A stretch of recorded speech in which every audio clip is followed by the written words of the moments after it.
I used to pronounce this piece as Gymnopedie, and so if you are a French speaker from a francophone country, um, you are more than welcome to report me to the police for creating this video and for even saying that on camera. So let's go ahead and dive into the lesson.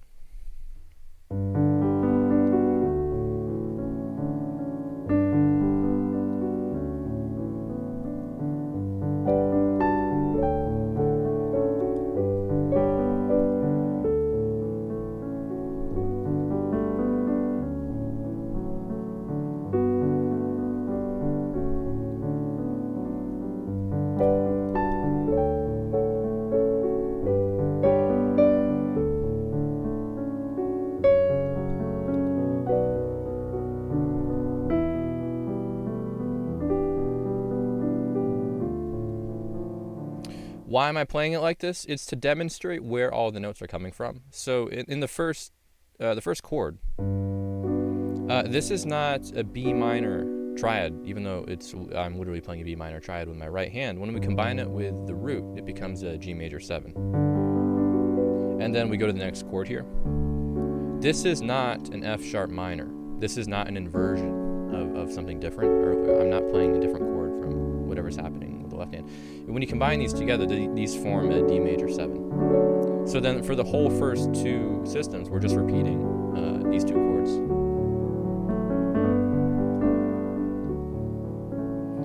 And I hope this can start to get your brain moving, to get it thinking, okay, how do all these notes relate to each other? Because when I was learning this piece, I was trying to piece all the moving parts.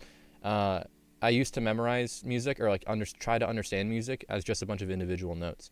And then when I started learning about harmony and chords, I go, oh, okay, here's a chord up here, here's a bass note there. But it all works together. And so in this case, I want to go over the harmony. So the original is written as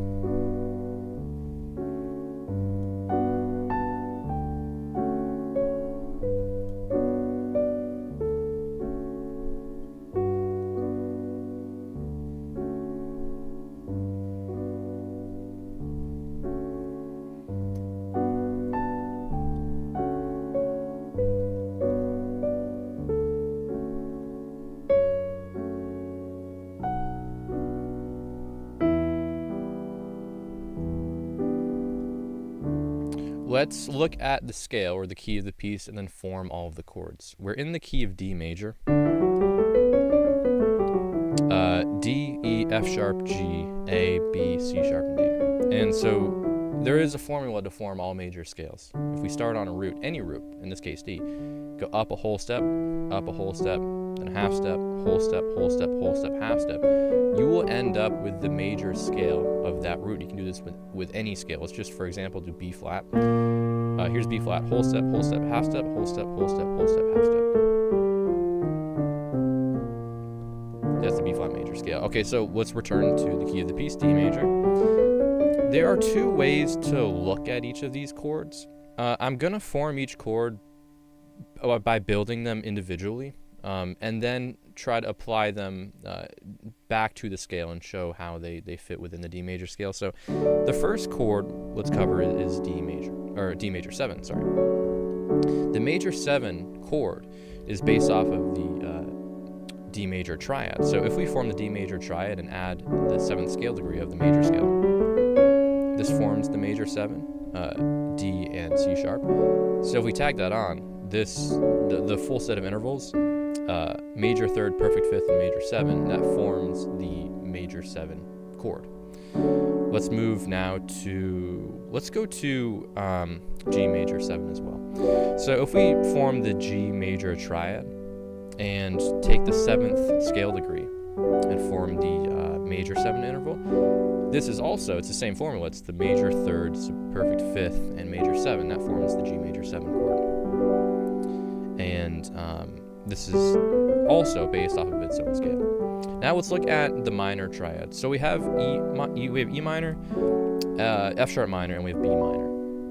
Let's look at E minor. Now this is a minor triad, so we have a root 3rd and 5th, root minor 3rd, perfect 5th. Those are the intervals at play here. And I also like to look at chords through their own scales. So we can look at the E natural minor scale. And the first, third, and fifth scale degrees of the E natural minor scale result in the E minor triad. Okay, same applies to F sharp minor. Same intervals, same formula to form the scale and everything, and also same applies to B minor. So there's our scale. We have a minor, third, perfect, fifth, and those are all of our chords. So every single one of these chords uses component notes. They can all be formed independently, but they use component notes of the D major scale, and so that means they're all diatonic. Here's D major 7, D, F sharp, A, and C sharp. That all fits into D major. Same with E minor, E, G, and B. That does fit into D major. You get the idea. Now let's go ahead and see exactly how these apply. So we have G major 7 here in the first measure. And again, this right here is not its own triad. It looks like it, and it literally appears if we remove it from the context of the music. But once we add that G in the bass, this becomes a G major 7 chord. Now let's move to the next chord, D major 7. This looks like an inversion. Now we're getting into inversion. So an inversion is a chord played in a different position. This looks like an inversion of F sharp minor, and that's what I initially thought it was when I first learned the piece a while ago. And it's not an F sharp minor triad, it's a D major 7. Now, how could I even come to the conclusion that this is an F minor triad? Sorry, F sharp. I should have been saying F sharp. Sorry if I didn't. Even though A is like, just looking at my hand position here, A is the lowest note. That's because it's an inversion, and an inversion is the rearrangement of a particular chord. So every single one of these chords that we've formed so far, let's just do D major, for example. If I rearrange this chord, if I take the bottom note, the root, and bring it up an octave, and I keep F sharp and A where they are, I've now inverted the chord, because look, I'm playing it in a different position, but it's in a different position on the keyboard. I've just rearranged the notes, root, third, and fifth. So this is first inversion. I've inverted the chord up once. All right, so then if we can do this again. Here's second inversion. Do that again. Take that bottom note, A, and bring it up an octave. There's root position again. So, sorry, I'll do it all with one hand. Here's root position, first inversion, second inversion, root position. And it's in opposite order going back down. So here's second inversion, root position. Let me restart. So here, we're at the top. Root position, second inversion, first inversion, then root. This applies to all the chords. F sharp minor, G major 7. So now we'll do a 3-note chord here. It has an extra inversion because there's an extra note. There's one more note that we have to carry over. So watch this. So here's a root position, first inversion, second inversion, third inversion, where the 7 is the bottom note, and then root position, third, second, first.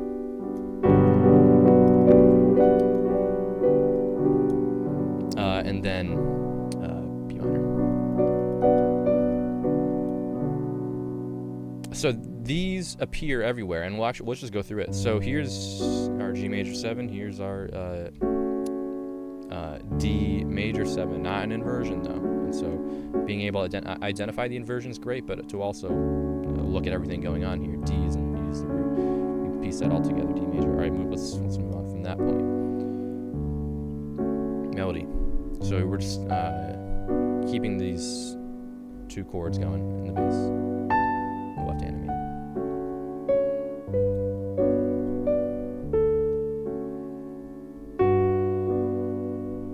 D major 7, G major 7, and D major 7. G, D, G, D. And now, look, this right hand, it's appearing as in the same position that I've been talking about, how it looks. This is a first inversion of F sharp minor. Now it's actually first inversion of F sharp minor because this is an F sharp minor triad. And we know that because every single note in this measure is a component note of the F sharp minor triad. So it's safe to say, okay, this is going to be the chord minor. That's in root position, which is nice. This is, the right hand appears, I mean, like if the left hand is, it's written for a left hand, but in the accompaniment we have this third here, G and B. Once we add E, this turns it into the full E minor triad, E, G, and B. So let me go back now one more time. We'll go back through it and talk about the numbers. So this is the 4 chord. Here's the 1, because we're talking about scale degrees. So this is the 4th scale degree of the D major scale, G. Then here's the 1st scale degree, 4, 1, 4, and then 1.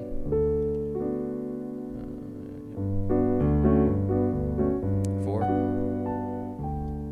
1, 4. Now we're moving to the 3, because F sharp is the 3rd scale degree of D major. Then the 6, get the idea, 1, 2, 3, 4, 5, 6. We end up on B. Let's form the triad. We already did that. And then we go to 2, E minor.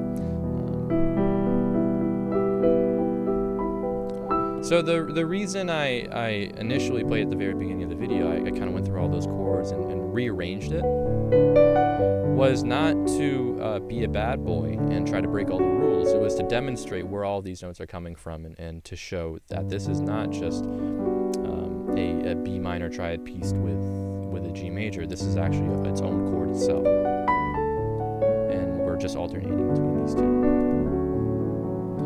So I hope this can give you an idea and to start to expand your mind to the possibility that notes are not just individual units.